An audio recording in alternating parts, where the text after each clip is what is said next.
Welcome back, everybody. Today we got a new automotive diagnostic tool to check out. It's the THINKCAN 662. There's not much going on the box out here, so we'll take a look at what's inside. Okay, real simple, real clean. You get a serial to USB cable, a USB-C to USB-A charger, and your actual device here. There's nothing much really going on the outside. That's where you connect your serial port for your OBD. That's your power button. It's click. It's also got click buttons on the side.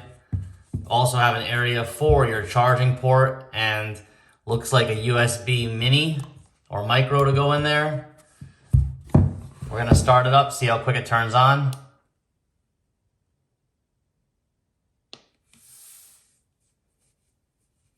Now we've already went through the startup screen. You don't have to enter any information into it. You can get right into it like we're doing.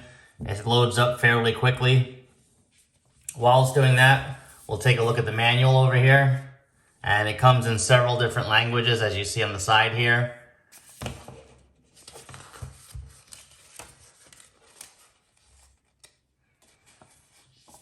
This is just a product overview, and we're already in. It's got a little monkey dude there. It's pretty funny. But we'll check it out. Go through the instruction manual real quick. Just shows you all your supported protocols, where your OBD ports would be normally. This is touchscreen, and it does have the directional button. 6.2-inch screen.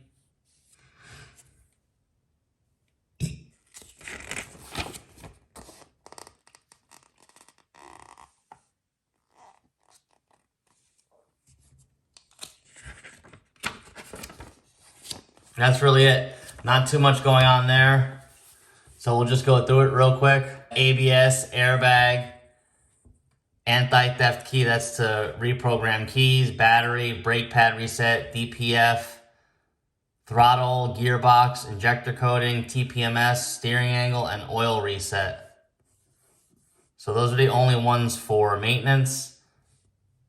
You got your lifetime updates in here when you're connected to the internet. And this is all your settings, online services, user manual, your fault library, and all this is available when you're hooked up to the internet. Okay, it's plugged into a 2001 Ford Escape. We are not sure what type of modules we can pick up on this, so we'll check right now. As you can see, we're already connected and it's showing 12.12. Now we do have an issue with a battery light on, so maybe it'll help that. So let's auto search. That's pretty cool.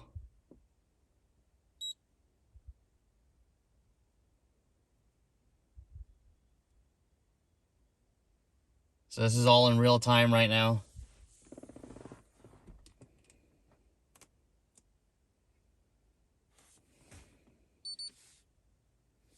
Well, auto search did not work. Maybe this car is too old.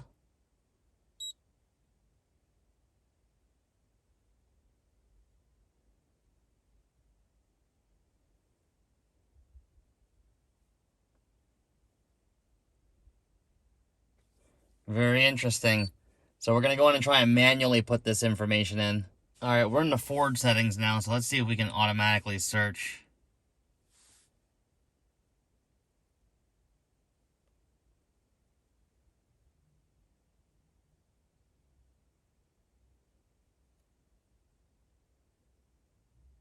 Okay, it did pick it up. So Ford Escape 3.0.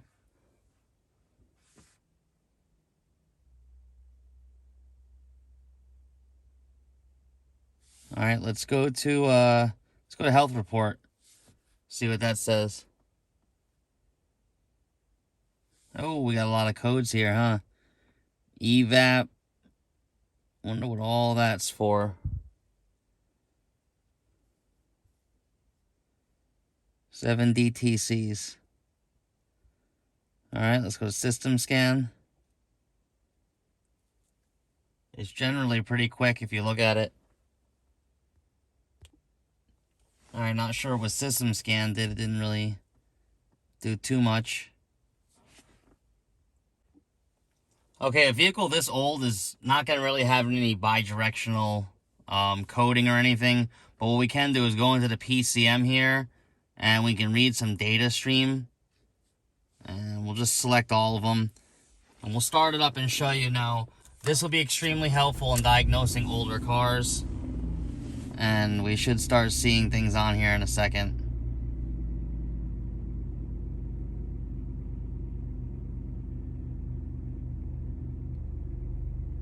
See the RPMs, everything.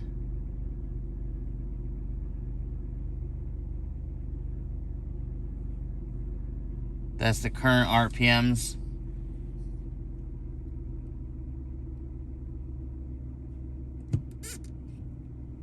I'm not sure why it's not some of the stuff is not showing up yet.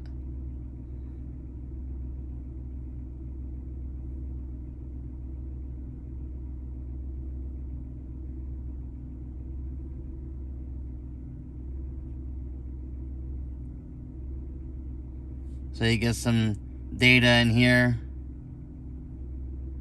O2 sensor data.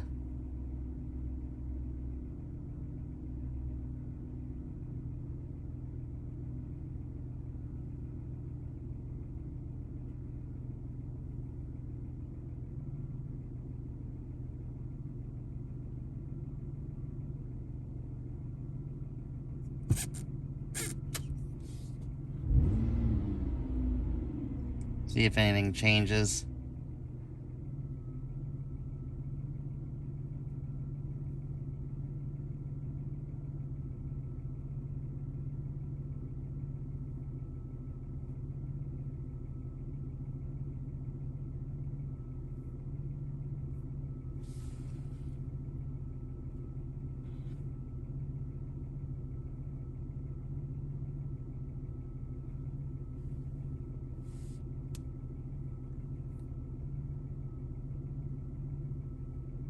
You can clear everything, do your OBD functions.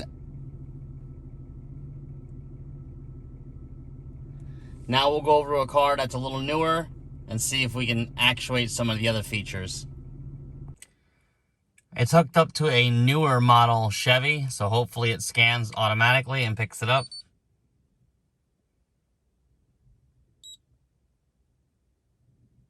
And it did.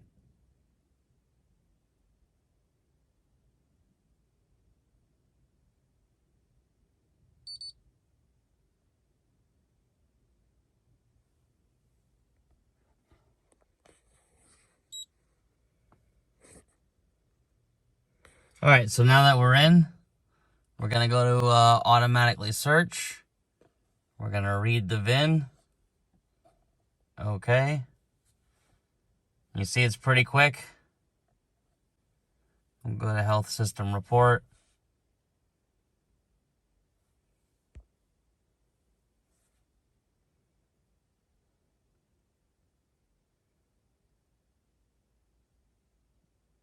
And everything looks good. Everything looks normal. So we can go into a report, pre-scan report. It's got all that good stuff in there. So now let's go and try and find some bi-directional scanning here. Let's go to system selection. Let's go to the body control module maybe. Let's see if we can find that. Maybe it doesn't have it.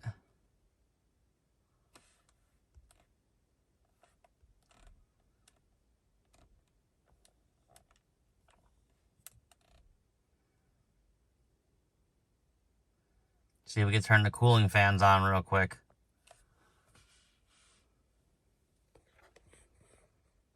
And let's see, cooling fan 1 relay.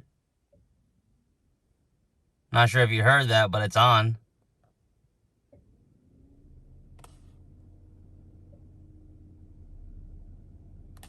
All the relays are on. All right, that's pretty good. So now we're going to look for a few more things, the window regulators, and show you if we can control that. All right, we couldn't find any of the bi-directional controls for this either, so this is just really an entry-level scanner. We'll show you here. It does have pretty good response here with the loads. catalyst temperature. So you'll get a lot of information here. Oh, let's go back in there.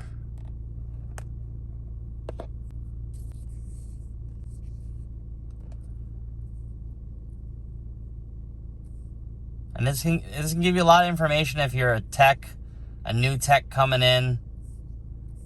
But if you're an advanced tech working in a busy shop, this may not be the scanner that you want to go after. Shows your short-term fuel. And that's about all we get, 48 data points on there. And this is on a 2014, so it's a newer car.